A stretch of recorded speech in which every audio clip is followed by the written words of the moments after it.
When 57-year-old Jennifer Banyur, a child trafficker accused by ex-husbands for allegedly poisoning them, turned up to meet a hacker to corrupt Gatwick Airport's database on the 26th of August 2024, she thought no one would discover her scheme to deceive the UK's courts. The friend of the journalist, Hopewell Chinono, who, like him, changed her own name in 2001, and this year, on the 26th of August, had engaged a computer hacker to help delete her second immigration record from Gatwick Airport databases, has lost a £1 million court case after it was proven she is a fugitive from justice who has traversed the UK's airports multiple times under different identities.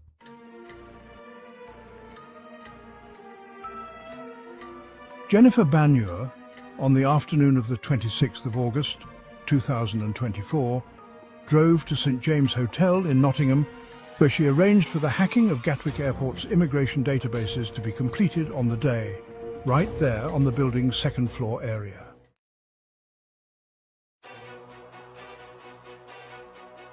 The visit and the operation were captured on video.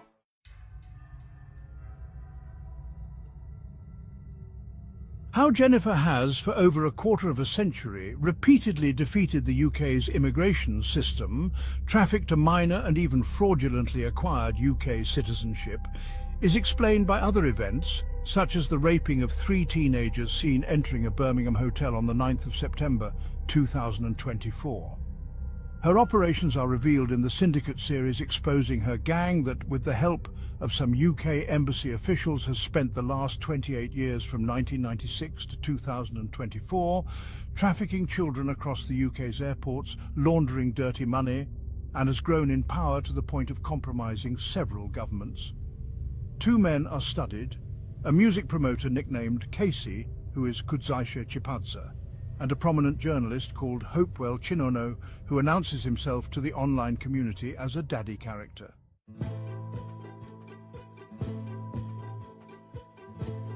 The following month, while acting on Chinono's assurances that suggest it will never be discovered that she is a fugitive from justice executing another injustice, Jennifer Banyur later turned up at a Derby County Court hearing on the 5th of September 2024, hoping to claim a share from a £1 million estate owned by her short marriage ex-husband.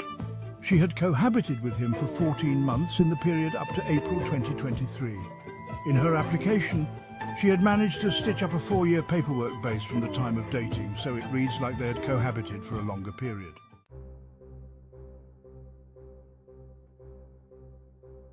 During the September 5th hearing, she was within minutes slapped with an identity fraud case connected to her 2001 Gatwick Airport entry as another person, Linda Munjanja. Responding to this, and in a sudden U-turn, she swiftly dropped her application to obtain her ex-husband's property and opted for an out-of-court settlement with which she pleaded with him that the identity fraud case be dropped, at least within the divorce proceedings.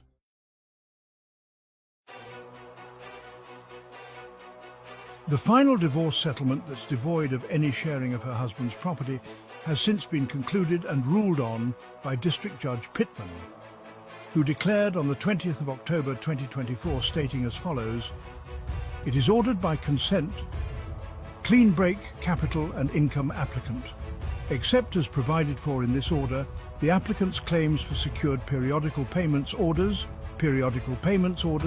lump sum orders, property adjustment orders, pension sharing orders and pension attachment orders shall be dismissed, and she shall not be entitled to."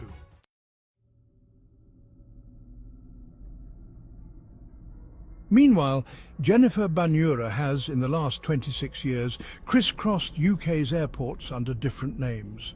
Around July 2001, she entered Britain via Gatwick Airport under a totally different name, Linda Munjanja, with a different date of birth. She also trafficked a 6-year-old child into the UK on that day.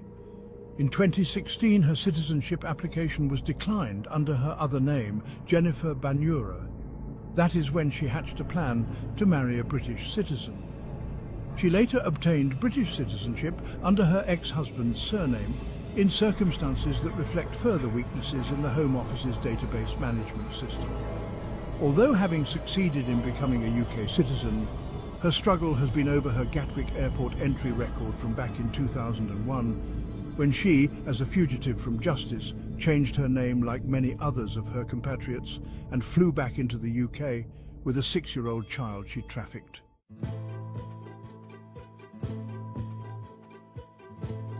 Her text messages with the hacker, an undercover investigative journalist, reflect that she was acting on the strength of assurances by the activist HOPEWELL who says a mere letter from British Embassy staff members is a valid criminal records check that insulates its holder from fraud investigations. In the text messages, HOPEWELL is also referred to as her friend. Contrary to the journalist, HOPEWELL claims, recent exposés of the ZANU PF DJ Casey Kudzaisha Chipadza reveal that UK embassy letters are, as late as 2024, actually being utilised to execute disturbing wrongdoings, such as human trafficking of sex victims into the UK.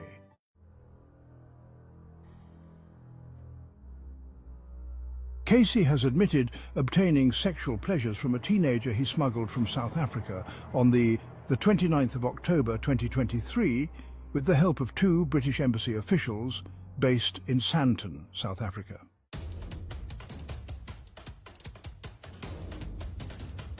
The development suggests that while technology has been upgraded and deployed 24 years later, fraudsters have only gotten smarter than they were back in 2001, when Chinono and Banyure changed names. In 2001, the technology wasn't there. In 2024, the situation has gotten worse, for it's the honest human infrastructure that is now lacking, for which reason frauds through signatures of embassy staff members can now be permanently obfuscated. So to facilitate, for instance, the most frightening sex trafficking of females into the UK. Even crimes committed on UK soil can be covered up using a UK embassy staff member's endorsement.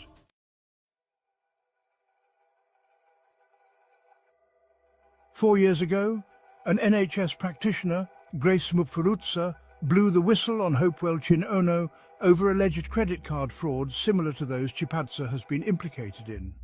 Banyura is one of many foreigners who took advantage of the UK's weak database systems during the period 2001 and 2008, before Britain's fingerprinting and DNA systems had been upgraded, and when it was impossible for British law enforcement to execute competent criminal records checks on foreigners.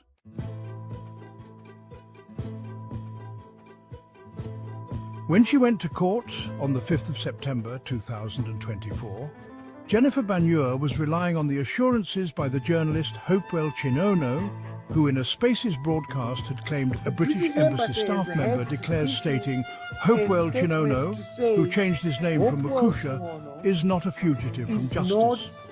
The Embassy staff member's letter, which Chinono utilised, has no such wording, albeit saying the Embassy is not aware of outstanding issues between Mr. Chinono and British authorities.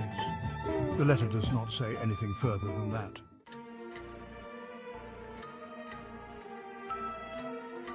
After admitting that, yes, he did change his name in 2001, like Jennifer Banyure, Chinono stresses in defence, saying the UK Embassy announced a letter stating that HOPEWELL is not a fugitive from justice.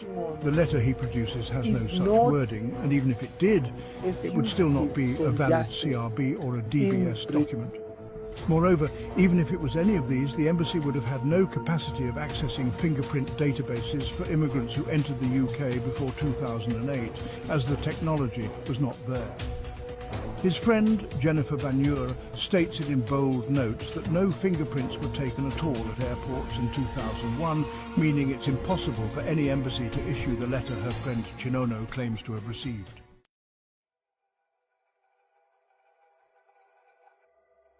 It is Mr. HOPEWELL Chinono's attitude on the welfare of abused underage children that tells a deeper story, following serious accusations that he interfered with an ongoing Scottish court case prosecuting over the abuse of underage children back in 2014. Chinono's failure against his own promise to expose the other daddy character who was on trial at Falkirk, and his general lack of empathy for the complainants in the case, rings similar to that of Casey. Asked to comment over an allegation that he used his journalism badge to try and groom the main complainant John Gasho in the trial of a Scottish daddy character suspect, Mr. Hopewell Chinono has gone mum. And over complaints that he is a daddy character who himself uses the internet to groom women, he accuses NHS practitioner Grace Mupfurutsa of being sent by the government of Zimbabwe to a media outfit called Gambakwe Media to record her video on the 18th of August 2020. Timestamps, however, prove that Mupfurutsa never went to the media outfit. Her Facebook live videos shot the previous day were cropped out and segmented the following day by the media outfit for the news. I know Daddy Hope personally. That's the thing. I knew Daddy Hope when he was called Chipadza has commented, saying the South African teenager he trafficked into the UK with the help of 2 British Embassy staff members on the 29th of October 2023 is not a child, so he should not be suspected of sexually assaulting her. You're 40-something. You're now also 40 now. 39, 40. One of the British Embassy officials, only identified under the title Chichi, who processed the 19-year-old teen's visa in 2023, is contacted on Thursday, the 24th of October, in a sting phone call. Briefly speaks on for 33 seconds before shutting the phone down. The investigation continues. By November 2024, Hopewell Chinono has managed to convince his social media followers that Grace Mupfurutsa was a political agent truly sent by the government of Zimbabwe to a media outfit called Gambakwe on the 18th of August 2020, even though timestamp evidence is very clear that none of that happened. A close colleague of Chinono's, who pleads not to be exposed, tells a deeper claim that links Chinono with Casey's top comrade Marion Kirk. And later it is Chinono himself who speaks in support of a deported illegal entrant colleague at Heathrow on the 29th of April 2024. Just as he, Chinono, accuses the investigator of this documentary, saying he is full of hatred, following the deportation of Casey colleague Felicitas Murata at Heathrow Airport. Meanwhile, Hopewell Chinono's colleague speaks in a recording near the University of Zambia, Lusaka, on 9 September. Bank. But the fraud died and Ramp. Ramp is right. What's the last stone? Did you know what we're going to repair? One of the yes, Taita. Yeah, na Marina. Simba no fana kudocument. But we must read this Bozimo. Tagabatis, as I see an night. Oh, no, the chocolate, but it's good. I got to go and Agaba Abatenga in Bible. Rover actually and my latest.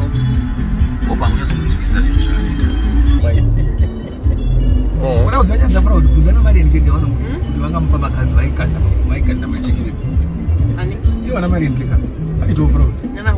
Yes, don't know it. It would always a collective. I know Daddy Hope personally. That's the thing. I knew Daddy Hope when he was called Hopewell Mukusha, Pangar Kumaubra High School, Taito Famba Chiperegezana, Kuma Sports, Chiperegezana, Zangu, Pakaya ku Britain, Taito Zivana ku Britain. Dress is my credit card fraud Zantukuta and Agazona Mazang in one right to a credit card. Go for now, what is the 2 in room? It would always a collective.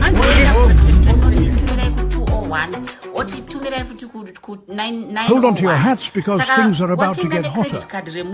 In the shadowy underbelly of Hopewell's notorious gang, a chilling message has surfaced. The enigmatic leader, Hopewell himself, has issued a grave warning to his followers. Beware of Simba Chikanza, he declares, his voice laced with urgency and dread. He's on a mission, and he's playing for keeps. Just after one of the syndicates, Felicitas Murata, was caught in the act at Heathrow Airport, Hopewell blames Chikanza for it and blasts a warning. Between April 29th, 2024 and August of the same year, something rather peculiar is brewing on social media. It is led by none other than Hopewell Chinono, an award journalism figure who, since April, is advising close to 1 million of his followers to engage in airport data sabotage operations. His instructions? To conceal any arrestable offences and avoid people who might get them deported. He specifically warned his followers to stay away from people vanadeportisana He calls them jealous individuals who might turn them into the UK border force for deportation. If a genuine concern existed that the accused UK border force moles truly engage in false reporting, Chinono would have used his journalism tools, or at the social media following he powerfully commands, to lobby against the moles over false reporting. But no, his lobbying is of a different kind. He is rather preoccupied with commanding his followers to sabotage airport security data through information blackouts and organize secretive movements. The followers take everything as biblical truth uttered by their daddy. But why would so many educated people follow these instructions without questioning the daddy character?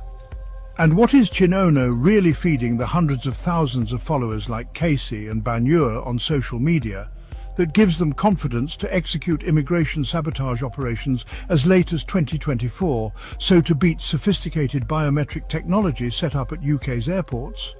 Is he feeding them journalism? A 2021 investigation by his former employer, Jeff Niarota, provides some intriguing clues. The investigation gives hint that Chinono is practicing something else beyond journalism, something in the region of materialism. The news analysis report, titled "Journalism Rarely Generates Excessive Wealth," published on the leading independent paper, Newsday website, leads us to a large farm of data. This data is critical to test the accuracy of the employer's findings. Even though the former employer is the best investigative journalist of all time with multiple awards, data is needed to assess the findings. An extraction of Hopewell Chinono's entire cache of online conversations in the period 2009 to 2024, which takes several days to execute, reveals data columns that seem consistent with findings by Chinono's employer. The 5 columns are standing out after the extraction, suggesting that Chinono is practicing 5 professions at the same time: moneysm, the most dominant of them all, dadism, militarism, activism and journalism, the latter, which is less than 1% fraction of the chunk. The data suggests Chinono is juggling 5 distinct roles at the same time: moneysm, dadism, militarism, activism and, of course, journalism. Let's break these down. First, moneysm or materialism, where the focus is on accumulating wealth, often sidestepping moral boundaries. Chinono teaches his family of followers that they must not ask him any critical questions or call him to a debate with a lawyer because they are still to buy a house. He is a superman who should not be questioned, even over the identity of the financier of the UK money, £50,000 he says he used to buy his first home, which claim he contradicts himself, saying no UK funds were used at all. It was all a Zimbabwe bank mortgage. Next, dadism, a term used for male characters who cultivate a dominant, almost cult-like persona to manipulate their followers, often for personal gratification. It's been found to be effective in manipulating sex victims in various rape cases, including one Chinono is accused of interfering in Scotland in 2014. Chinono even adopted the daddy moniker. Then there's militarism. This involves advocating for extreme measures, including military intervention against political opponents. Chinono has advised the Zimbabwean Minister of Defense to use the army to suppress political expressions. Following a meeting called up by Chinono to fight off UN findings in the 2018 to 2019 period, his advice to the Ministry of Defense, in the attempt to force the publisher Simba Chikanza to accept the military's and Chinono's imposition that the CHAMISA-led civil society are being corrupted with money and are the ones causing tension with the army. This imposition to try and make Chikanza consent to the military ministry's false claim that CHAMISA's civil society are the ones who are shooting protesters has led to President Emerson Mnangagwa building the confidence to pursue torture victims at their doctors and lawyers, operations that have eventually caused opposition leader Nelson Chamisa to resign from his own party. Writing in public, Chinono admits advising the Minister of Defense that he should accuse the civil society of causing tension with the army. It is this militarism that by the 26th of August 2024 has enabled Chinono to later boast that he is assembling something more powerful than both Nelson Chamisa and Emerson Mnangagwa, such that he can now set up a political institution, a government in exile that, according to his public boasts, is supported by many Hopewells stationed inside the British and French parliaments, and even the United Nations, as he announces it on the same day Banyura plans to go and sabotage Gatwick airport records. Searching Chinono's public messages data, a repeating string of words flashes up. An algorithm is spotted popping out for several years since the 28th of May 2020, when Chinono first suggested that he is the daddy character who can fix all his country's problems regarding corruption and political collapse. The string, "The opposition will do nothing," is seen popping out on his Twitter account for 3 years running, in a suspicious fashion that seems too facilitatory for someone's resume. As Chinono later gets arrested by the same military government he is assisting to destroy the opposition, and he is slapped with a dismissible police case titled "Incitement to Violence." The timing of his many arrests that turn him into a persecuted anti-corruption hero, while he remains engaged in military-level corruption on behalf of the Ministry of Defense in the same period 2018, up to his public statements on the 5th of July 2023, is curious, such that he is asked to prove that he is not a double agent disguised as a journalist. Meanwhile, in a continuous 3-year running period, the "do nothing" text keeps popping out of his tweets right up to the day, the 14th of April 2023, when, while appearing as if he is criticizing the Mnangagwa regime over the gold mafia scandal, Google records a sharp collapse in search interest for Africa's most explosive investigation on election rigging gold smuggling. Working as a double agent, Chinono has achieved super daddy status, and he has proven he can now easily crash news interest with a single tweet. Google records this achievement of powerful militarism. The last role, journalism, seems to be a subsidiary of the first 3, making it a weak branch of the 3 corrupt roles rather than being a standalone function serving the public good. Journalism appears to be just a small fraction of his activities, less than 1% as reflected in the extracted data. These 5 roles paint a picture of a man with significant influence, if not total control over the minds of followers. He's more than just a journalist, he's a superhuman, wielding the daddy title akin to Puff Daddy in the US or such daddy characters. Take the case of Jennifer Banyura. On August 26, 2024, convinced by the impunity Chinono has demonstrated over the years, she is traveling to get her identity deleted from Gatwick Airport's database. She engages a hacker she arranges to meet in a Nottingham hotel, believing she is untouchable under Chinono's guidance. What will happen? How Banyura follows Hopewell Chinono's advice could reflect it either as clean, objective journalistic commentary that the receiver can question with an open mind, or as something else that is more powerful, possessive and abusive. In the days running up to this meeting, her text messages with the hacker are totally void of any precaution or independent thinking that can critique Chinono's proposition.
Eric.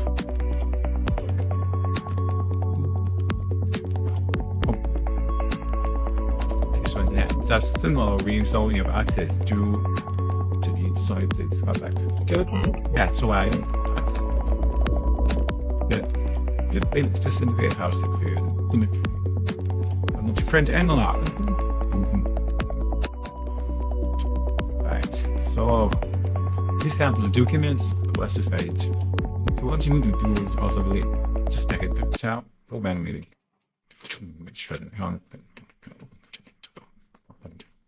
Who does why into like probably there's Jane raised Jane on that one. I don't know, we're trying to explain it about anything. Problem, a lot of some rules that yeah, you know, I'm so ignorant. I don't even know who teaching. You know, I have no idea. You don't have to run everything, okay? I think this one, needs to do more than that.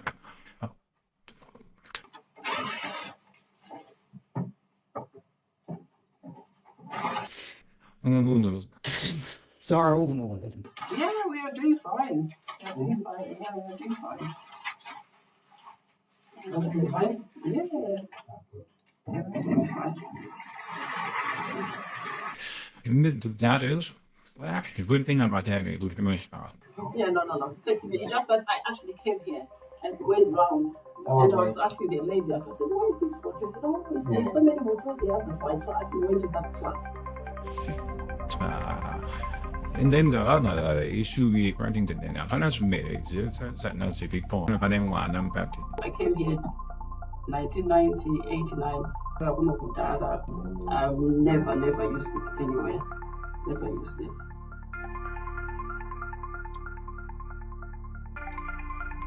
Okay. Like an imagine like letting you do what I think.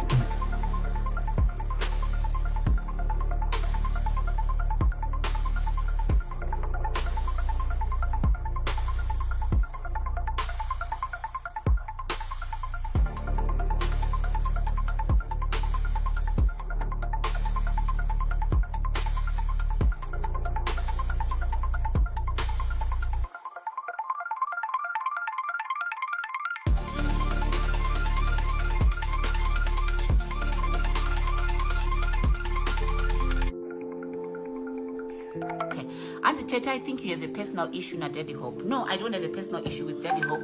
I know Daddy Hope personally. That's the thing. I knew Daddy Hope when he was called HOPEWELL Mukusha. Paangari kuMaubra High School. Taitofamba tichiperekedzana kumasports, achiperekedzana nehanzvadzi dzangu, chichi. Paakauya kuBritain, taitozivana kuBritain. Zvese zvemacredit card fraud zvandiri kutaura ndakazviona nemaziso angu inini. Vanhu vaitora macredit card, vofona voti totumirai kunhirikini room 101 kuSheraton. Oenda futi onoti tumirai ku201, oti tumirai futi ku901. Saka watenga necredit card remunhu rawaba. Kana kuti rawawana credit card that you have acquired. Ko wallet yangu iri kupinda kukuratidzai how easy it is to do credit card fraud. For those of you makasarira munyaya yacho, inini zvangu ndiri wezviziya. Okay. Where's my card?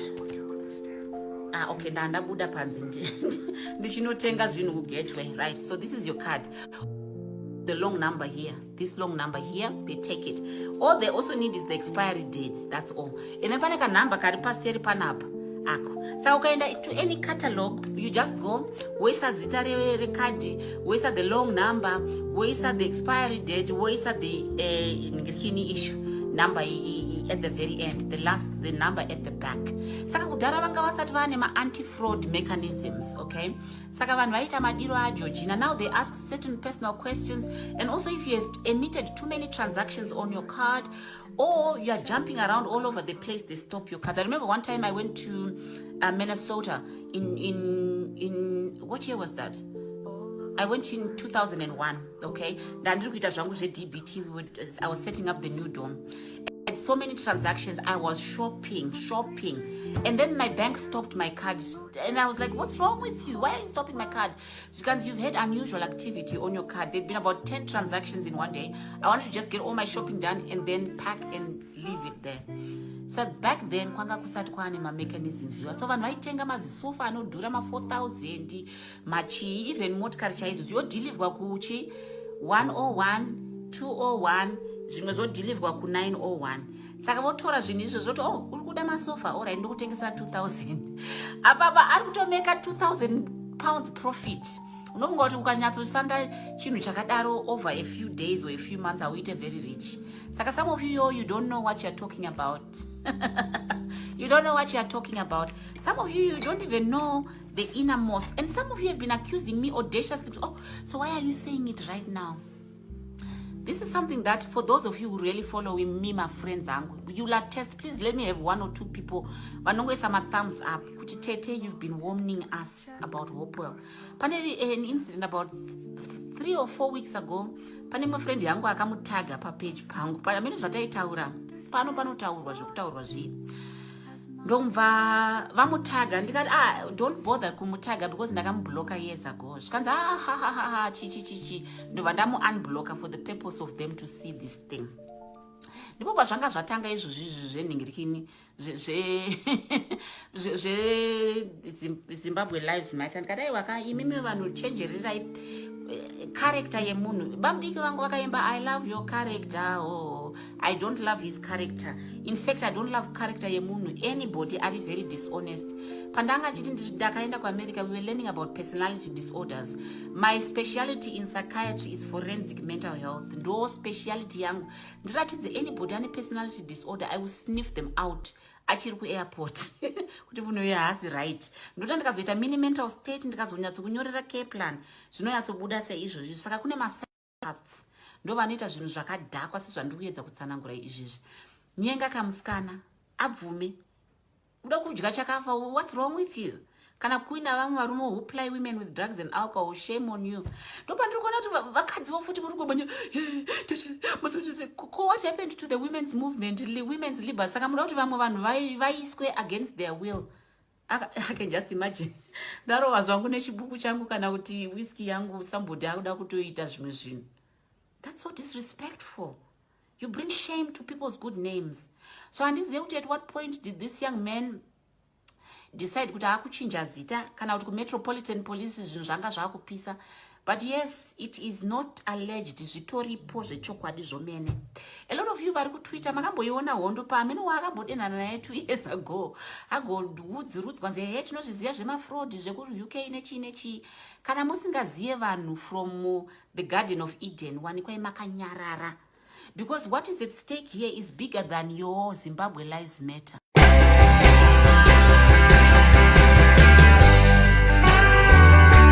Peace after elections. Those elements in this country who are planning to create violence, I warn them, who will not tolerate any mischief, who will not tolerate all those who are bent in causing violence in our peaceful country.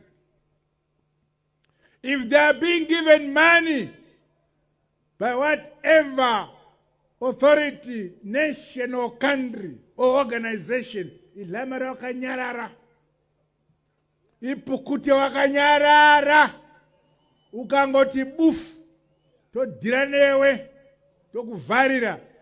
We want peace in the country. All those who are promoting peace, the law will take its course against those who promote violence among us. We are a humble, peace-loving people of Zimbabwe. This is our signature, peace. God loves those nations which promote peace, and one of such countries is Zimbabwe. Up to now, many countries in the world have been writing there will be violence during these elections. Kushuka kwataita pano varobana vangani? Hapana. Takawanda over 100,000 here. But we respect each other. We are peaceful. Those vatinofana kuchengetedza nguva dzese. Hapana nyika inovakwa nevanhu vanorwa kana vanhu vanovengana kana vanotukana. Vaitofamba vachiti ivo mangwana muite mhirizhonga anenge asungwa munoenda pakati pane mano yakagara akamirira kuti azvipedze. Vanenge vakuvara munoenda pakati pane vakagara madhokota achakurapai kuvadzisa vana vevanhu saizvozvo. Zvose izvo zvotapevera madhokota iwavo akanga ari munyaya dzacho dzemhirizhonga dzikwatevera. Magweta iwavo akanga achiti mhirizhonga ngaende mberi tigokudzipendai tikwatevera. Saka uyo anenge asarudza umhirizhonga, anenge asarudza umhezvamukono, aiwa takakwana tosangana naye. Anenge asarudza runyararo norugare, haleluya kwaari, rugare namazuva ake ngawedzerwe munyika inotongwa navatema. Asi avasarudza mhirizhonga mazuva avanowinya pamberi nezanupie, pamberi nezanupie, pamberi nokubatana, pamberi nokubatana. The rest, the nearest church, and they report the abuse you underwent. We have only one single case that has come up in Chitungwiza. The rest, we now know that the women who were paraded was just make up by some organizations. And some of the women have now left the country, have been shipped to the United Kingdom. The few who are still in the country, they are being moved from house to house, and we are trying to track them down. It's all stage managed. And the killings? We are challenging anybody, local or foreign, to produce the women so that the world can see them and say this is what happened. We would want to see those. And with regard to that... Yes, sir. Where do you get your information? VP, Vice President, sir. Pane ma live videos. Pane BBC Al Jazeera yanga iripo Harare nezuro. Ma journalists akarowa. Now listen. Yes, sir. No, if ukadapi jurisdiction kashamwa. Atis wanani. Only can one day the defense force end up after 3 people had been killed by this hooligan. Hakuna msoja kaure.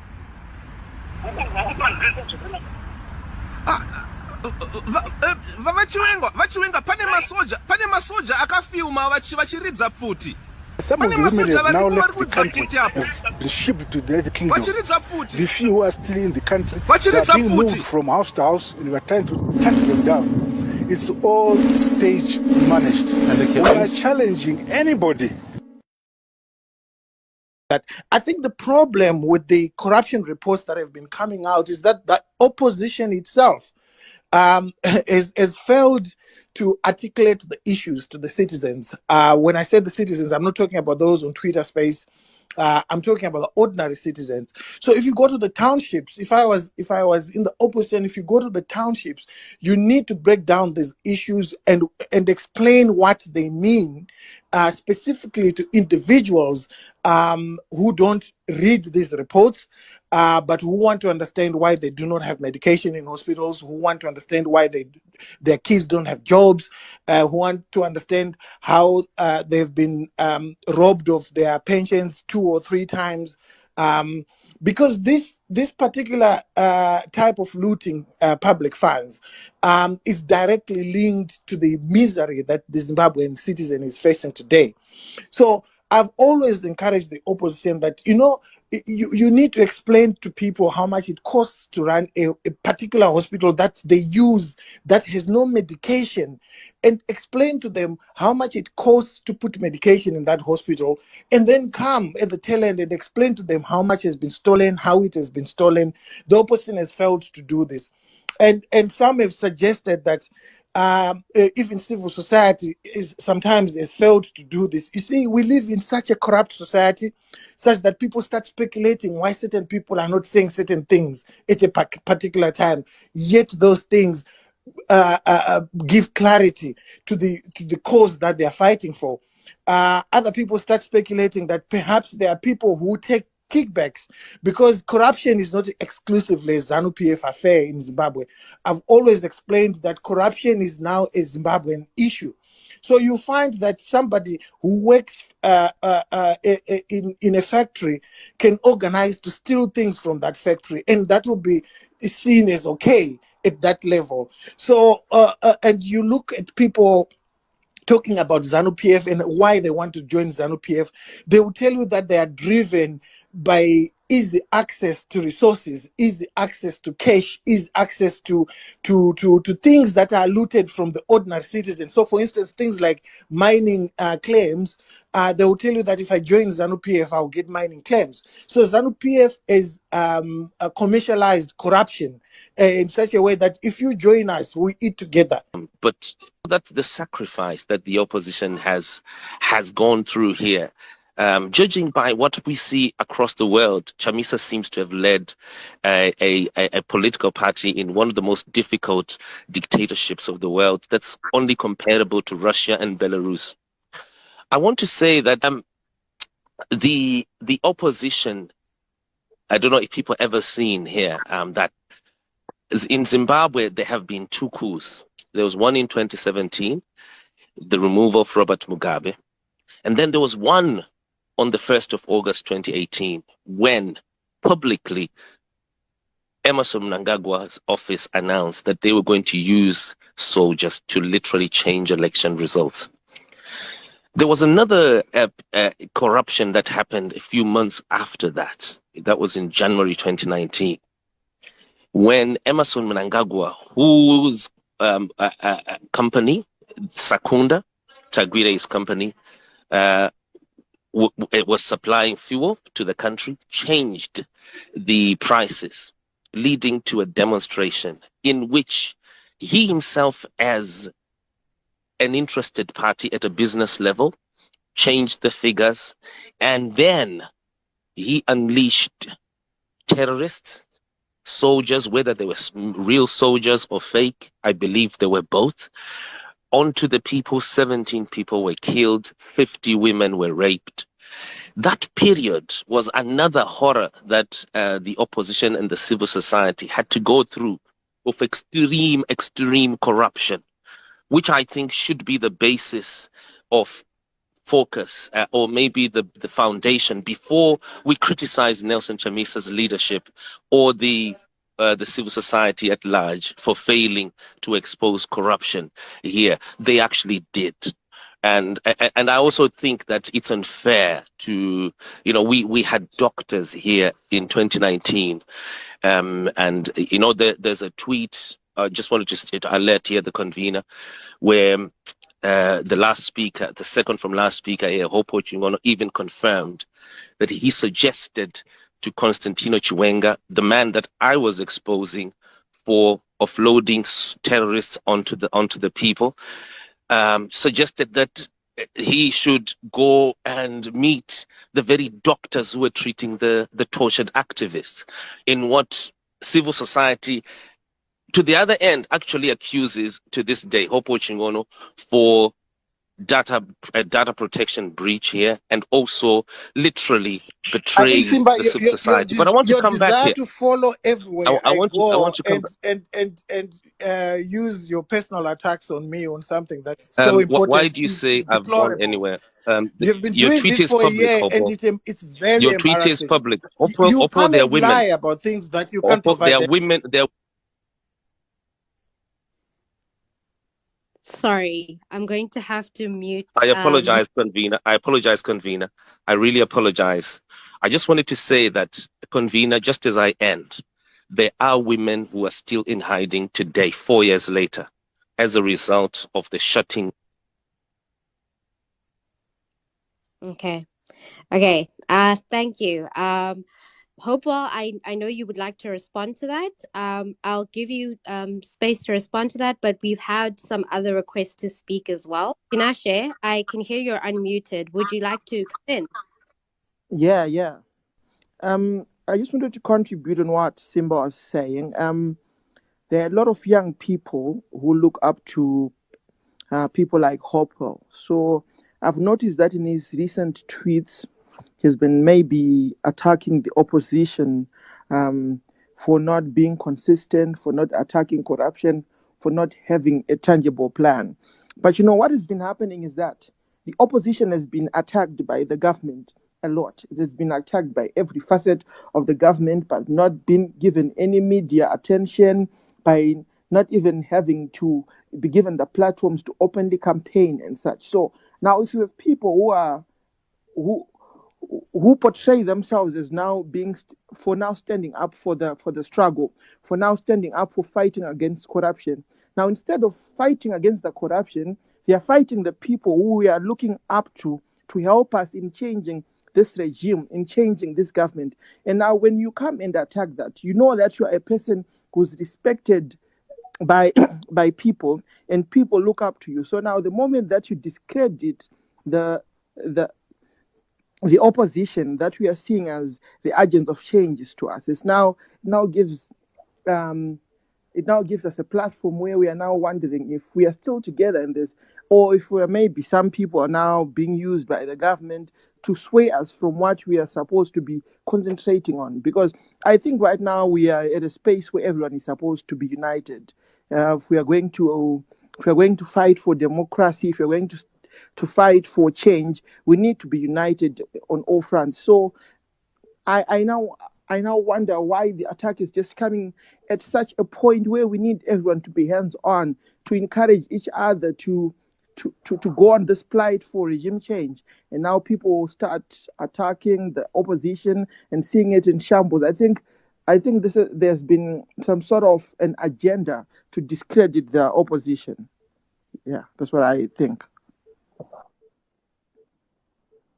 Thank you, Tinashe. Bringing in a very valuable point. It is an election year, it's election season. Things are getting way more heated, and you will see people playing many roles, some of them very duplicitous. So one of the things that I think we would always like to highlight is that truth, facts is really important, evidence-based information. And let's stick to the facts, guys. Let's not let our emotions be swayed by very deliberate attempts at misinformation and misguiding the electorate. And that's something that is very prevalent here on social media. So I think we should be keeping an eye out for that, as Tinashe is saying, that it seems that there are coordinated attempts for people to be silenced. We still have a lot of requests, but I am not going to expect any more requests, unfortunately. Peace after elections. Those elements in this country who are planning to create violence, I warn them. We will not tolerate any mischief.